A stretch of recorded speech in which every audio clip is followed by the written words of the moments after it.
Currently, she worked as the assistant professor in Department of Psychiatry, KMCH IHSR, then continuing medical education.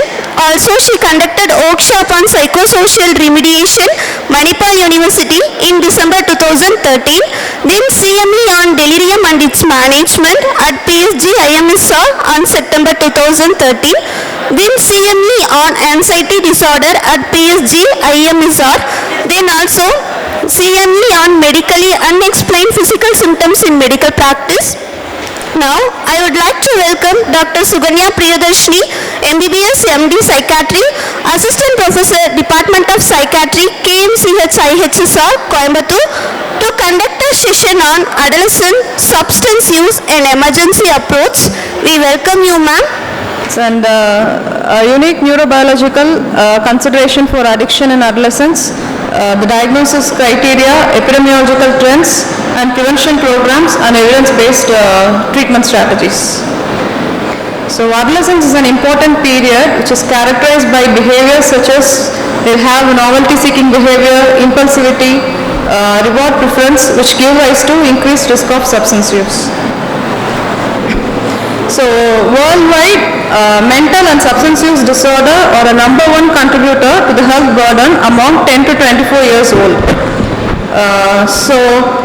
Among young adults, 20 to 24 years old adults have alcohol use is the largest worldwide contributor to the disease burden, of which 1/4 of all the deaths is contributed to the use of substances.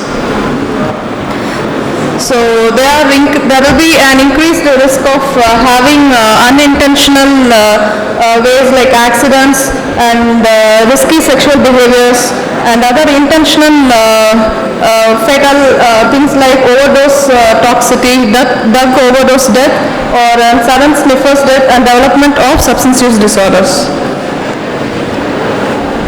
So addiction is a disease of pediatric onset.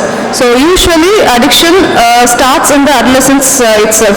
So 90% of the adults who suffer from substance use disorder started using their substance before the age of 18 years, and they develop disorder at the age of 20 years. So if the adolescent has first drink, if they have a first drink after the age of 21 years, only 2.1% have the chance to develop an disorder.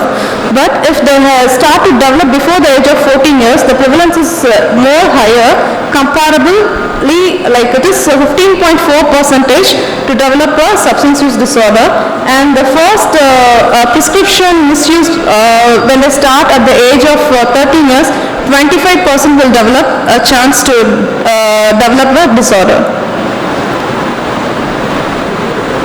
So coming to neurobiology, so substance use disorder can occur in a combined way, like it has a neurobiological influence, environmental factor, genetic factor all play a role.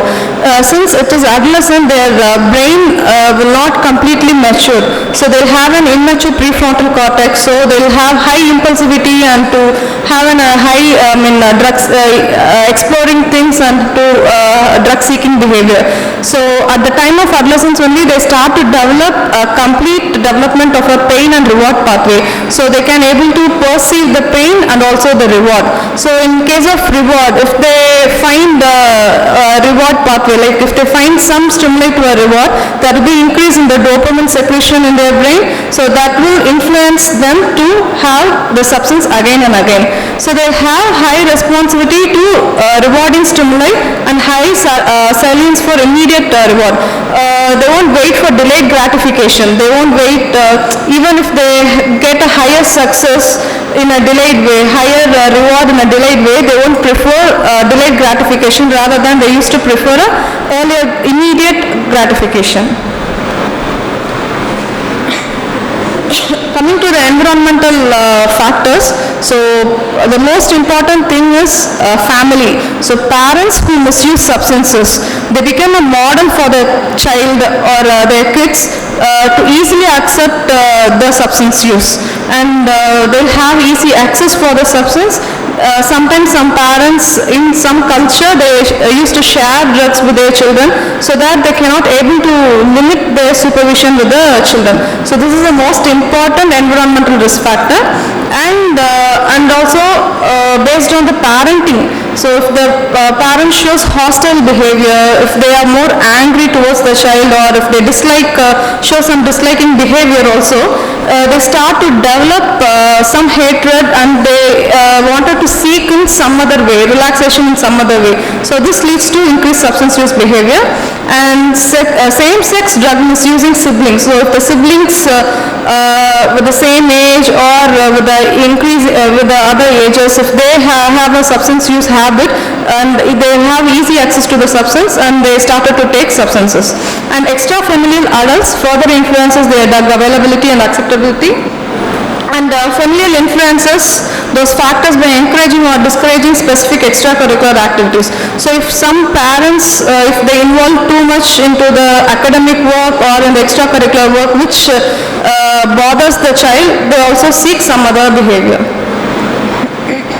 Next is genetic factors. So the most common gene involved in alcohol use disorder is GABRA2 gene. And the interesting fact is some genetic factor in the East Asian population. So they will have alcohol dehydrogenase gene in their blood. So what happens is, whenever they take alcohol, they will have that alcohol disulfiram reaction. So they themselves avoid taking alcohol. So this is most unique in some population in East Asia. So coming to diagnosis. So this is the diagnostic criteria for substance dependence. So one is tolerance.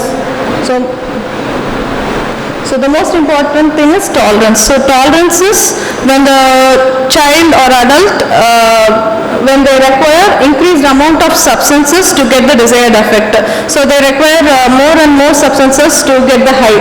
So that is called tolerance. And when they develop urges, so they'll have increased desire to take substances, and even when they want to cut down the substance, so they want to stop the substance, they couldn't able to stop, and once when they try to stop, when they develop withdrawal symptoms, then it is also diagnostic criteria. And when it impairs their occupation, relationship and social problems. So when it impairs all the activities of the person, their occupation and relationship with their friends or family, when it impairs everything. And when they started to take a large quantity of substance and for a longer duration of time. So they keep on taking the substance and keep on increasing the frequency of taking the substance. And when they give more importance, they spend more time to the substances, when it affects all the activities, these are the criteria for making a diagnosis of substance dependence. Coming to other risk factors for diagnosis through development, like early adolescence age, the age of 10 to 12 years. In 10 to 12 years, they'll have only concrete thinking. They start to develop preoccupation with the self, and they have impulsive behavior. So they have a concrete thinking. They can't able to think more abstractly. So they'll be more superficial. If a peer influence them to take some substances, they'll obey with the kid, or they'll go along with the peer. So they have only concrete ideas. They won't think about the consequences or the risk of taking the substance or anything. So they have, it's a beginning of transition from family group to a peer group. So this is the age they start to move with their family towards their peer groups. And beginning of identity development. And in middle adolescence, from 14 to 16 years of age, they started to develop abstract thinking and future planning. They'll have further separation from the family, and they become more engaged towards their peer group. And they have increased sensitivity to the peer social stimuli. So all these causes an increased risk for substance dependence. And next is late adolescence, at the age of 17 to 21, they started to have an abstract thinking, and fully developed abstract thinking and also a future planning. they started developing their own personal identity and better ability to delay gratification, and peer group value become less influential. So these are the factors that will contribute to become an dependence to a substance. Next is comorbid disorders. So the most common comorbid disorder which occurs along with the substance use is conduct disorder. So 60 to 80% have the conduct symptoms, and 30 to 50% have an attention deficit hyperactive disorder, and 10 to 25 they may have both depressive disorder or anxiety disorder as well. And conversely, substance use disorder is prevalent among adolescents utilizing mental treatment. So the person who has mental disorder have more chance of becoming dependent to substances. The most common being bipolar affective disorder and other psychotic disorder as well. Coming to trends in substance use. So there are many national surveys done to know the epidemiological data about the substance use. So I'm not going into each. So one is a National Mental Health Survey done in India. It's done between 2015 to 2016. Here they they took 12 states and 43 districts, and overall they have included 34,802 populations were recruited in this study, and they found that tobacco use disorder, the prevalence of tobacco use disorder is very high, 13.1% in India, and the alcohol use disorder is 4.6% in adolescents population, and also the risk of other mental disorder also they had seen the prevalence. So mental disorder is 10.6%. And the prevalence of mental disorder in different states, so in Tamil Nadu it appears to be 11.8%. So it's a treatment gap for different mental disorders. So treatment gap is the prevalence of substance use among the people is high, but the person who seek treatment is very less. So there will be a huge treatment gap because of poor availability of health facilities, and the people's understanding about the illness is poor, and the way the tendency to seek medical attention is also low. So for alcohol use disorder, the treatment gap is very high. It is 86.3%. So 86.3% of the people, they don't seek any treatment for their disorder. So next is the Udaya project, which is done between 2015 to 2020.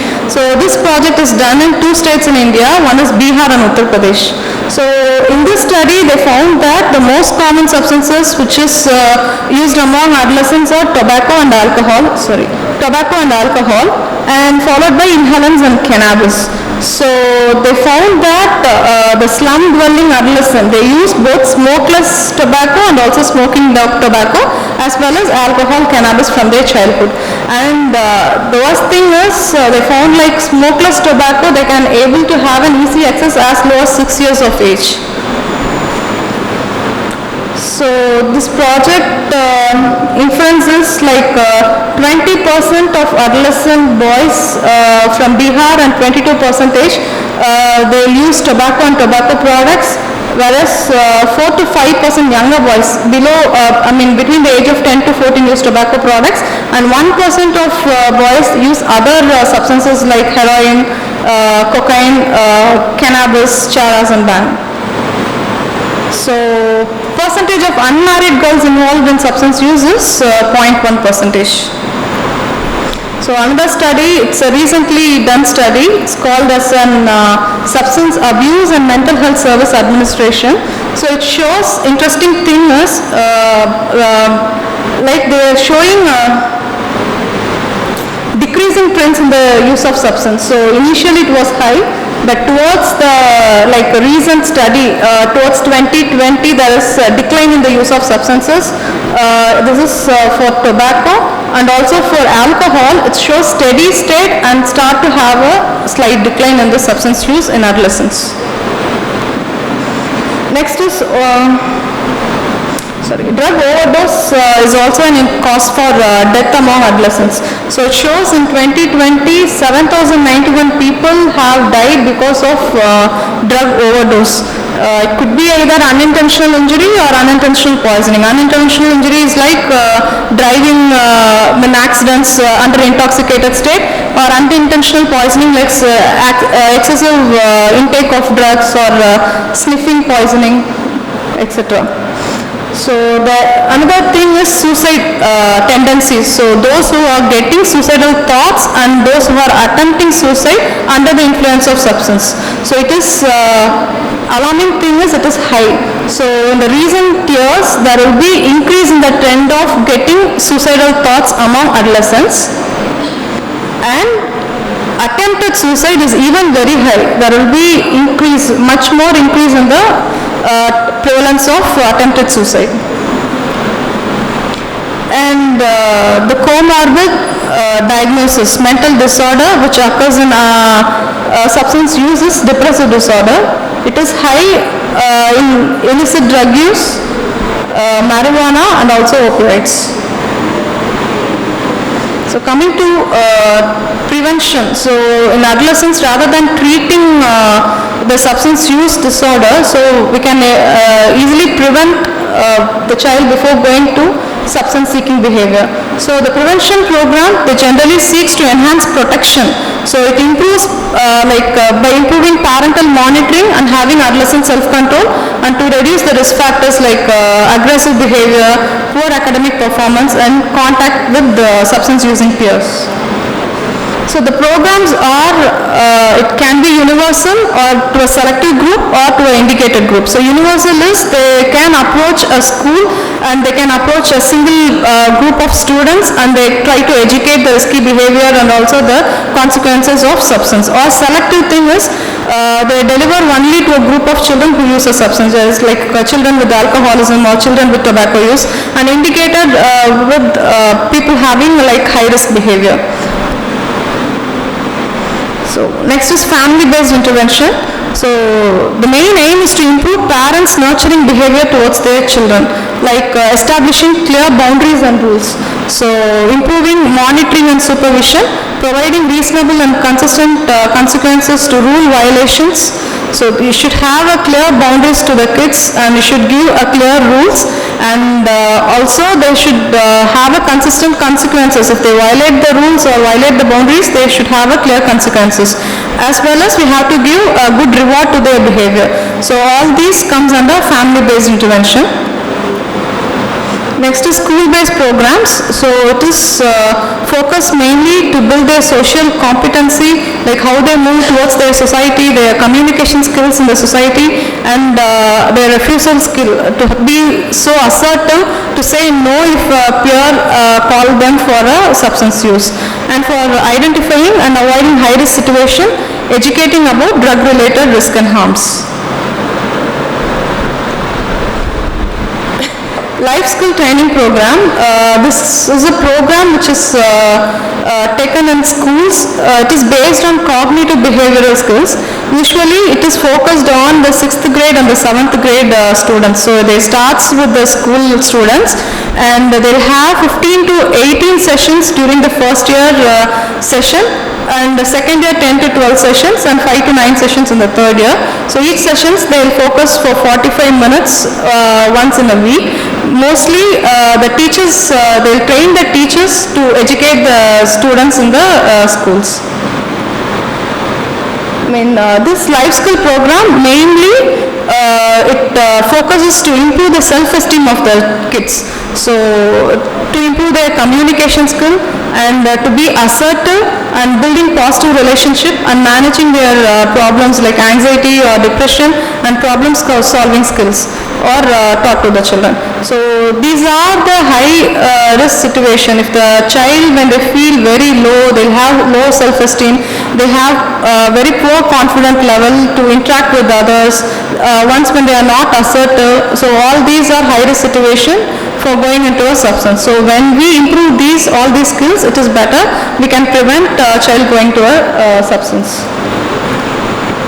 Next is the Unplugged program. This is also focuses in schools, and it's mainly their goal is to improve assertiveness, goal setting, refusal skills, and decision making. So here also the trained teachers who deliver the core program. It is a 1 hour session, weekly session. Sometimes with additional activities involving peers and students also get involved. And in 18 months follow-up study, they demonstrate like significant reduction in the alcohol and cannabis use with this program. Next is the good behavior game. It is a universal school-based program. So they divide the students into two teams. They compete each other. The team who do not exhibit some target behavior like disruptive behavior or aggressive behavior, they will get a higher score. So that the high scoring team will get a reward. So this they will employ in elementary school students, so that this reduces the their behavior like aggressive behavior or disruptive behavior will get reduced. Next is screening. These are the scales for screening substance use. One is screening, brief intervention and referral to treatment, SPIT, and also audit alcohol use disorder identification test. Next is CRAFT. So CRAFT is, we can ask them like, have you ever ridden in a car driven by someone who are high or using alcohols or drug? And or for like, do you ever use alcohol or drugs to relax your mood or to change your mood to feel better yourself? And do you ever use alcohol or drugs when you are by yourself or alone? Has any friends or family members or other person ever thought you had a problem with alcohol or any drugs? Do you ever forget things you did while using alcohol, other substance? Have you ever gotten into trouble while using substance or any drugs? So from this screening question, we can easily screen the kids who are having substance use. Coming to intervention. So intervention is mainly psychosocial intervention, helps them a lot, like a family-based treatment modalities. It is evidence shows that family-based treatment modalities and family-based counseling shows a good improvement, and they reduce the use of substances. And other psychosocial interventions are behavioral therapies, cognitive behavior therapy, and motivational enhancement therapy. And coming to medical interventions, we should have a clear clinical monitoring, outpatient pharmacological treatment, and should have a medically supervised withdrawal, so that they cannot go into any serious health issues. So this is the general principles. In case of mild to moderate substance use disorder, we can assess for immediate danger like intoxicated driving, any accidents, or high-risk behavior like IV drug use or high-risk sexual behaviors. All immediate dangers should be assessed, and we should give a brief intervention with the message to stop substance use, and motivational interviewing. We can facilitate changing by help youth to identify and resolve ambivalence about the benefits and risk of using substances. And the main important thing, we have to schedule follow-up. So they usually miss their follow-up, they won't come continuously. So we should fix a schedule, and then we can insist them to make them to come for and follow. And in case of severe use disorder, we can assess immediate danger. We can deliver brief intervention, we can focus on referral and treatment, and also strongly recommended parents and guidance involvement. And future challenges like even though we found that there is a decreasing decline in the trends of using substances, alcohol and tobacco, there is an increasing trends in having a high risk suicidal tendencies and also suicidal attempt thoughts. And though the adolescents also have binge drinking behavior remains high, and e-cigarette use is also a new risk, emerging risk, which is high. So we can also monitor their use and also harmful behavior to prevent or reduce their substance use. Thank you. Any doubts?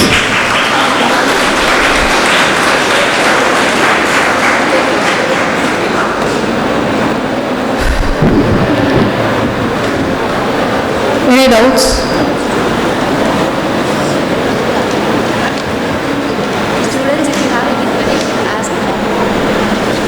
Students, if you have any queries, ask to ma'am. Any questions?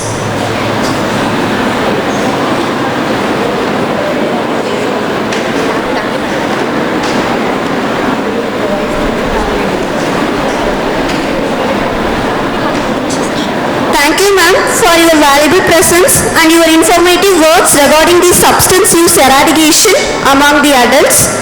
Here the token of love. Now I would like to call our respected Vice Principal, Professor Sivagami Ramanathan, to deliver the token of love and the certificate of appreciation to our chief guest, Dr. Suganya Priyadarshini.